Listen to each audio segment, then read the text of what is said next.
naša rodina pochádza z 3 štátov.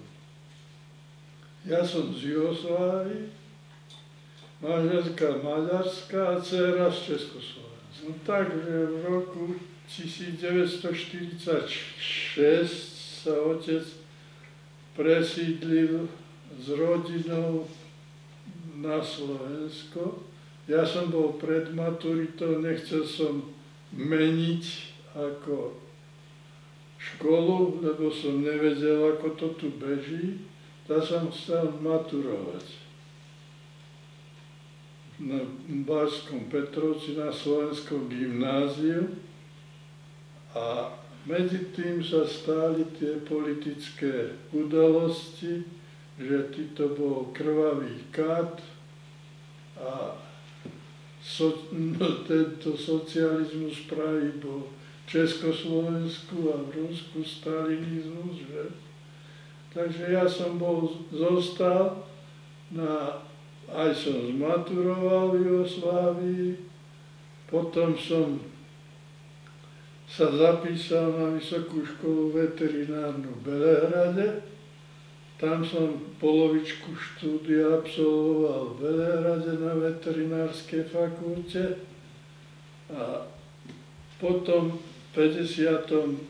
roku som sa presídlil, konečne mi dali povolenie, že sa môžem vysťahovať z Jugoslávii a som bol medzi poslednými, čo sa presídlili z Jugoslávii do Československa. A ešte štátne občianstvo, že si nedostal, až keď sme sa nemohli ani brať, lebo si bol juhoslovanský štátny občan. No, to ma vyťahlo aj z vojny, vieš. Lebo keď ma chceli odviesť v Dunajskej Strede, ma brali na odvod vojenský, tak ja som povedal, ja nie som československý štátny občan, tak tí všetci oficieri stvrdli, tak ma nechali tak, no a potom za chvíľu rok 1927 bol vyhradený, takže som nemusel byť v tomto na vojne. Ale ja som v Jugoslávii bol na vojne, teda akurát na fronte a tak 14. brigáde slovenskej, čo bolo. Preťahovanie a ma sledovali, keď som išiel na Československé veľvyslanectvo a také to boli tam tedy také národné. No až potom som vo februári 51. roku som sa presídlil. Už potom som pokračoval až o rok som strátil, lebo som vo februári prišiel, tak potom až na budúci rok ma prijali na Vysokú školu veterinárnu v Brne. No naši boli Matúšková najprv a potom išli do Čiernej Vode. No. Tak to bolo, to som námi. No tak tam boli Maďari v Čiernej Vode, keď som prišiel.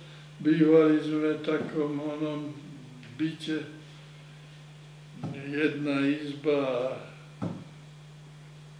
5 dospelí ľudia a také to bolo. No. Potom sme sa presídlili do Trnavy a z Trnavy už. Ale ja som väčšinou bol potom v Brne a tam som skončil a potom som pôsobil v Dunajskej Strede, Čalove a tak. Tam zase sa mi Maďari učili. No otec bol za Maďarska, bol, no ako by som povedal, odvedený do Budapešti ako munkáš. A doma nemal to robiť. No my sme boli dospelejší, už takých 14-15 roční. Takže sme pomáhali, koľko sme mohli, ale otec vtedy ušiel z oného, od tých munkášov na Slovensko. Najprv prišiel na Slovenské pole a potom prešiel na Slovensko, previedli teda vo Veľkej Mači, na tomto ako Gáň, Veľká Mača, to bola hranica, tak ho do Seredi tam previezli do týchto, ako sa volali? Medovárskych. Tam bol potom... Taká ďaleká rodina. Takže takto to bolo. Otec sa tu oboznámil, ako to tu ide, no a potom rozhodol, že sa presídlíme. A nie je pravda, čo Maďari hovoria, že holokaust začal, keď za Sálašiho. U nás, keď prišli Maďari v 41. hneď museli Židia, čo boli Kisáči, 7 rodina, museli mať hviezdu a potom ich odsunuli do oného, do Subotici a za Subotici sa stratili potom. Majetky boli rozobrané, rozkradnuté.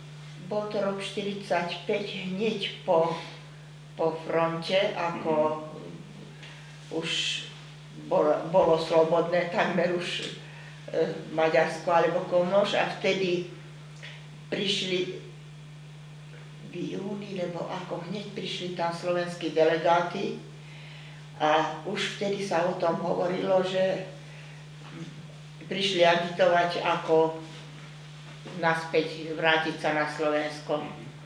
Ja som mala 16, ešte nie celkom. To boli také zmiešané pocity, pretože predsa sme medzi tou mládežou riasli, hoci vtedy bolo to vojnové obdobie, my sme mali kruté, ako pred vojnou od 38. vlastne to bolo už vždy brané ako vojnové obdobie. A potom, keď prišli Slováci, tak vtedy odtiaľto slovenskí delegáti, tak vtedy sa to trošičku tam už uvoľnilo. No a ešte ani vtedy sa nevedelo, že ako to dopadne, lebo časť rodiny sa prikláňala, že ku Slovensku, časť, že tam zostať, nevedelo sa. My sme mali otca ako v ruskom zajatí, ani sme nevedeli o ňom, však on bol už vtedy 3 roky, lebo koľko. On vlastne od 37. bol stále skoro na vojne. A potom to už začalo tak na dve strany sa deliť. Tí, ktorí sa držali za Slovákov, tak začali spolu v tomto držať, a tí, ktorí mysleli, že len tam zostanú, tak zase začali do toho Kišgazda partu, do toho rolnického spolku, len trvali na tom chodení. No a potom v 45. v auguste 16, myslím, že 16 ľudí išlo, alebo 15, zo Slovenska mohli ísť z Komlóšu na Slovensko študovať. Nás už nikde nebrali. Už tí, ktorí boli prihlásení, už starí rodičia sa prví ako prihlásili potom na Slovensko, a už my sme nemohli nikde chodiť do školy, ani do Mešťanky, ani do vyššej, už skrátka tí, ktorí boli zapísaní, tým to vlastne končilo. A vtedy v 45. išli nákladnými autami, my sme medzi nimi ešte neboli, išli do škôl. Bratranec Palo Pavlík išiel do druhej Mešťanky, on chodil do Mijavy, na Mijavu ako do školy, do tej mijavskej Mešťanky. No a ešte niektorí, a už ako do učiteľského ústavu, alebo takto. Prišiel, už vtedy to bolo tak, že už sa vedelo, že asi sa pôjde na Slovensko v 46. Potom už hodne viacej delegátov prišlo, už sa začali slovenské divadlá učiť vo veľkom, už